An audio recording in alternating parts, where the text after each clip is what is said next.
And with that, let's now shift focus over to the Israel-Hamas war. As the war enters its third week, Israel has started its ground invasion in Gaza. Israel's ground forces entered northern Gaza and targeted many Hamas locations before withdrawing its forces. It should be noted that this is not the full and wider ground incursion that was expected to take place. This was an overnight ground raid, rather. The IDF has also released footage of what it calls the biggest incursion of this war so far. In the overnight assault, at least a dozen Israeli battle tanks, troops and bulldozers fired at nearby areas. Soon after the invasion, Israeli Prime Minister Benjamin Netanyahu announced Israel is preparing for the next stages of war. The raids come as two more resolutions to halt Israel-Gaza war have failed at UN Security Council. Both United States and Russia have failed to draw significant support on their individual texts. Russia and China have noted that a humanitarian pause does not reflect the strong calls of ceasefire Gaza needs at the moment. We are raining hellfire on Hamas. We've already killed thousands of terrorists, and this is only the beginning. Simultaneously, we are preparing for a ground invasion. I will not elaborate on when, how, or how many. I will also not elaborate on the various calculations we're making, which the public is mostly unaware of, and that is how things should be. And even though Israel has delayed its widely expected ground invasion after US urged it to do so, it did stage this large overnight ground raid into Gaza Strip. All this amid chaos that's taking place at the UN Security Council, which has failed to pass US and Russian resolutions on the Israel-Hamas war. And former Israeli diplomat Mark Sofer sheds light on where this war is headed. Ambassador, the UN Security Council has failed again to address Israel-Hamas war, rejecting US and Russian resolution. What's the way forward in a deeply divided UN Security Council? Well, I don't think the answer will come from the United Nations Security Council. It wasn't UN and Russia, US and Russia, as you know. Russia and China was the ones who put the veto on it. I think what we're seeing here really is a war, a serious war, which we were thrust into, which we didn't want, and we still don't want it, but we have no choice to eliminate a jihadist organization from being able to continue to strike against Israel. And that has to be done here, I think, on the ground. I don't really expect too much from the United Nations Security Council on this regard, but I hope they do keep trying to foist through a resolution of one form or another against the Hamas and against the carnage that we have experienced here in Israel. Which is why, with the Security Council still being paralyzed, the Palestinians are turning to the General Assembly, where there are no vetoes, just as Ukraine did after Russia's February 2022 invasion. What are your hopes from the General Assembly? Well, I don't think one can make the comparison at all between the Russian invasion of Ukraine and the carnage and the response to the carnage that we have experienced here in Israel, the massacre of 1,400 people, the mass rape, the burning alive of families, the beheading of babies is nothing at all connected to Russia, Ukraine, and the General Assembly. So here, you know, we know from over the years that Israel has an automatic, as a minority in the Security Council, there's an automatic majority. And so there may be one reason or another, there may be some sort of General Assembly resolution, but the bottom line is that we don't see the final status of this situation that we're in as being decided by the United Nations. Rather, it will be decided by our strategic goal, which is the elimination of Hamas as a military force in Gaza and the impossibility for them to create any type of political leadership in the future. That is the strategic aim and the goal, and I don't believe it'll be achieved through the United Nations. Now, let's talk about the ground incursions. US military advisors are urging Israelis to use a combination of precision airstrikes and targeted special operation raids, something that was apparent from Israel's latest ground raid into Gaza Strip. What could be the biggest challenge of a ground incursion for Israel?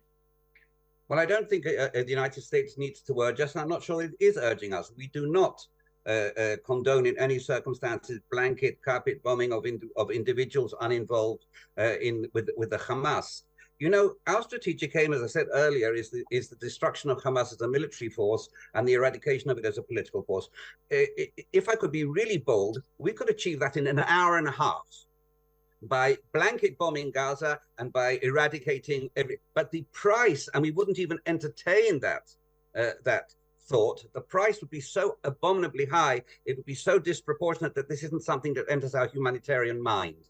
It's something that enters theirs, but not something that enters ours. And that is why we are looking at other ways of doing it. It could be through an invasion on the ground, incidentally, which puts us at risk. It puts our soldiers at risk because we're facing terrorists, booby traps, mined roads, and an underground tunnel of hate and of terror, which was where the Hamas has put all their money in the last 10, 15 years, all the money they got from Qatar, all the investments that they have from outside, instead of welfare, healthcare, and education, they have plowed it into ammunition and to the hate machine that we saw in Israel on the 7th of October. So this is the problem we are facing. And one has to couple with that, with the greatest fear, the fate of the hostages, which is not only a war crime, it's a crime against humanity. They have 222 Israeli hostages there, ranging from little babies, I kid you not, little babies to 90-year-old women, people with cancer, people with Alzheimer, people with autism, need extreme and urgent medical help. There is no access for the Red Cross. There is no access for anybody to see what is going on. And we have to ensure their safety and their release. So this is the double-edged problem that we are facing there, and we will tackle, and we will have to tackle, but we eventually will win. Let there be no doubt. It's interesting that you say that this could be a booby trap. How do you weigh in on the possibilities that a ground incursion could well be a trap for Israel's army? War analysts are saying that Hamas and its backers in Tehran were certainly planning to meet a fierce Israeli ground offensive after they attacked Israel on October 7th. So this kind of a ground incursion is going to be on expected lines. You know, I don't think this is the time or place to go into any type of strategic thinking. Hamas is a terrorist organization dedicated to the eradication of the state of Israel and will use anything in its arsenal of hate and murder to achieve that. We are not coming from there at all. And we also have in our general arsenal of not only political but also military things which might cause them problem. So we will not stand for a Hamas military situation of rule in Gaza. That it will not be. And this is, of course, first and foremost Israel's fight. But I should say, if I might, madam, that around the world, unfortunately, there are those who support Hamas. It's not only in Gaza. It's headed by the Iranian regime. They have the Hezbollah proxy in Lebanon, but also seen in certain demonstrations, including in Pakistan, but also in Western societies like of hate. These Hamas supporters exist outside this region as well. And if we were to lose, perish the thought, which won't happen, these jihadists who live in other parts of the world will be empowered and emboldened. So this victory of ours, which will happen, will also serve to diminish the threat on other societies emanating from the cells of jihadists that exist in these countries. My last question to you. Are being drawn between Iraq and Gaza when Iraq's military was backed by US, British, and other special forces that took 9 months to drive ISIS out of Mosul in 2017. How much can Israel borrow from American experience of ground incursions in Gaza? Well, it's a very difficult and long question. We can benefit from their experience. I should say, if I might, that I was Israeli ambassador in India at the time of the Mumbai attack in 2008, which we are arriving at 15 years next month. And I saw the carnage, I saw the hate on the faces of the terrorists, and I saw the horror and the sadness and the pain from the Indian side. And we have. You can't compare the size, of course, but say 1,400 people were killed in a much smaller country. But on the other hand, I think Indians more than many others understand the need of preventing incursions from outside the country, from countries that support terrorism and hate and murder, and to defend themselves against it. So we will learn from the Americans, and we will learn from others, and we have our own experience. But at the end of the day, this isn't a battle that civilized humanity can afford to lose. Let's end with the last question. That is, do you think that rules of war are only being applied to Israel in this war between Hamas and Israel? Well, nobody expects Hamas to adhere to any rules whatsoever. You know, if beheading of babies and cutting open the stomach of pregnant women and shooting children in front of their parents' eyes and then burning the families to death, if that's and taking hostages, incidentally, as I said earlier, it's not just a crime, a war crime; it's a crime against humanity.